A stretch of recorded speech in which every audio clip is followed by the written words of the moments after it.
Hi crafters, Amy here, and today I'm going to combine many stencils to create a coffee themed card. So let's jump right in. I'm going to show you some of the products that I'm using today. I have a stamp set from My Favorite Things. I have a cute little coffee cup shaped die from Trinity Stamps, and I have a few stencils here from A Colorful Life Designs. So I am on the design team and I do have a coupon. So if you shop for stencils, you can use coupon code AmyFan10 and you'll save 10% on your complete order. But I will link all the available products in the video description box below. Now here are a couple photos of the finished card. You can see I used many different stencils and it has lots of different texture and color, and I'm going to show you how I did it. Now to start, I'm going to show you this overlapping lines stencil. I did spray it down with some pixie spray, and I have some mini ink pads from Catherine Pooler. This is the Date Night collection that I used for this card. But I'm just using some residual ink on my blending brush to start, just to lay down a light covering of color on this panel because I don't want it to be too much stark white contrast. So I'm going to use my brayer to really press this stencil down into the cardstock, and this is an A2 size panel of 110 pound Neenah Classic Crest Solar White, and I'm coming in with the cummerbund color, and I'm just going to ink blend directly through that. And I do have this sped up for the sake of brevity because I do go a little bit extra with this card, some different steps and layers that I don't normally do, but I was asked recently to kind of show some examples of stepping up your cards and taking them to the next level. So that's definitely what I'm doing here on this card. But I have this pretty purple color as well, and that's going to create this little pretty scene in the background. I'm just going to wipe off my Wendy Vecchi station tool here before I come in with the next step.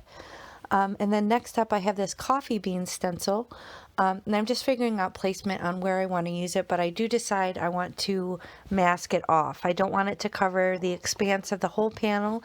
I want it to kind of just be a specific section. So I'm going to use this post-it tape here. I'm just kind of using the grid lines on my Wendy Vecchi station tool to make sure it's nice and straight, but I'm just going to mask off the bottom section of the panel because that's the only place I want this coffee bean stencil to kind of show through. And I have the Ground Espresso mini ink pad. It's a distress ink, so this is not the oxide.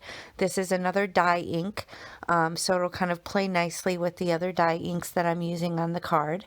But I'm just kind of going heavier handed in spots and lighter in other, just so I kind of get a variation in depth on this. And then I'm just going to remove the stencil and kind of ink blend right along that post-it tape because I want to make sure I kind of fill in that blank space in between the beans. Now next up, I'm kind of figuring out what I want to do. I know I want to use another stencil to put a pattern on the die cut. So I'm just doing the same thing, kind of doing a light ink blending with residual ink and then taking a couple colors, this corally color and this yellow color, all from Catherine Pooler. And then I'm just going to ink blend on this second panel through this little mini die. This is called Divided Squares. This is a 3x6, and I'm just kind of doing it in a spot that's big enough to basically die cut this little coffee cup from. So once I get that, I'm going to remove this stencil and then line up the die, which you can see I haven't used yet. I think it was actually a freebie from Trinity Stamps, so I don't know if it's still available, but if it is, I will link it below. But I think it came free with an order because I hit a certain amount or something like that. But what I didn't realize until I cut this out is that it actually cuts out the center portion and the outline separately. So I figured that out here when I pulled it out of my die cutting machine, but I decided I wanted to pop up the center portion. So here this light blue foam is actually adhesive backed, and I'm going to use that and run that through my die cutting machine so that I can pop up the center portion of this cup on my design. So I'm going to run this off screen through my die cutting machine, and I'm actually going to throw away the outline portion because I don't need that for the way that I'm going to set it up, but I am going to use some liquid glue to attach the inner portion of the cup to this little piece of foam. So it basically makes that a sticker. And then I'm just going to attach the outline flush with the card, and you'll see how I do that in a little bit. Now I decided I don't want to waste this cardstock. Originally I was just going to stamp on the white, but I thought, hey, there's this nice little faded portion that matches the rest of the design, so why don't I stamp here?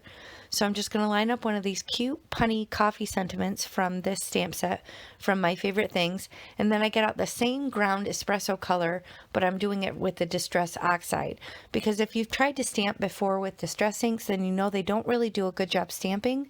They do a really good job with ink blending and watercoloring, but stamping, they leave some to be desired. So I did get that same color, but with the oxide so that it would stamp better for the sentiment. And I stamped that a few times down in my Misty. And then at this point I decided I want to continue the design onto the inside of the card. So I do some very light residual ink blending on the inside, again with that divided square stencil. And then I take yet another punny sentiment. There's so many on the stamp set. It's just too cute. And another for the bottom to stamp as well to continue the design and the theme onto the inside of the card. So I'm just conditioning the stamps with my fingers. This gets any residual stuff from manufacturing off of the stamp so it will stamp better. And I use that same ground espresso Distress Oxide ink and stamp these on the inside of the card. So it says, "You've always been there for me and I love you, a venti." So super cute coffee themed punny goodness, and you guys know I'm all about the puns. And then here I have another My Favorite Things product. This is an edge die. I'm really honestly kind of trying to make a conscious effort to go through things in my crafty stash that I haven't touched yet. So these few items here, the two My Favorite Things and the coffee die cup, I haven't used yet.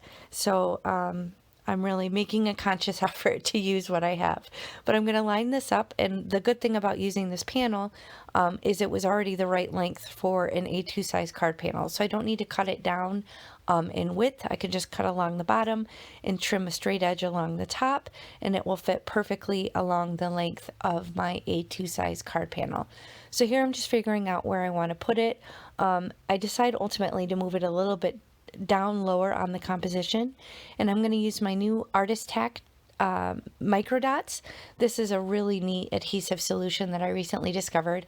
I do have another video in my channel about using this the first time, but it basically lays a bunch of little mini micro dots along the back of your cardstock. So these are great for little fiddly dies and things like that, but you can also use it for more, substantial pieces of cardstock like this. I'm just going to use that to adhere that down flush onto this card panel, and then I'm going to have the cup outline. Also, I'm using the micro dots here. You just want to make sure, because this is such a thin little piece of paper, that you want to get a section of your microdot sheets that still has a lot of glue on it. You can keep using these sheets over and over again, but obviously you do use the glue up in certain spots. So make sure you have enough glue on that. And I push that down flush onto the card, and then I'm going to pop up the center portion that has the foam on it and line that up right inside the cup outline. Now here I decide all that extra space above the cup that it needs some steam billowing out of it. So I grabbed this other 6x9. This is another stencil from a Colorful Life Designs. I believe it's called Stormy Waves. But like I said, I will link all the stencils below the video with the names and the links. And I cut out pieces of that and pop it up with some little foam strips just to add something extra to the card. So here I used 4 different amazing stencils from a Colorful Life Designs and 3 other items that I hadn't touched yet from my crafty stash to just kind of take this card to the next level. Now I have some punny coffee goodness, and I'm so happy with how this card turned out. So I hope you like my tutorial today. If you did, please hit the thumbs up and consider subscribing. And I just wanted to thank you guys so much for following my links. When you use those affiliate links at no additional charge to you, it does really help me out a lot and help support me to keep making these videos. So thanks so much. I'll catch you next time.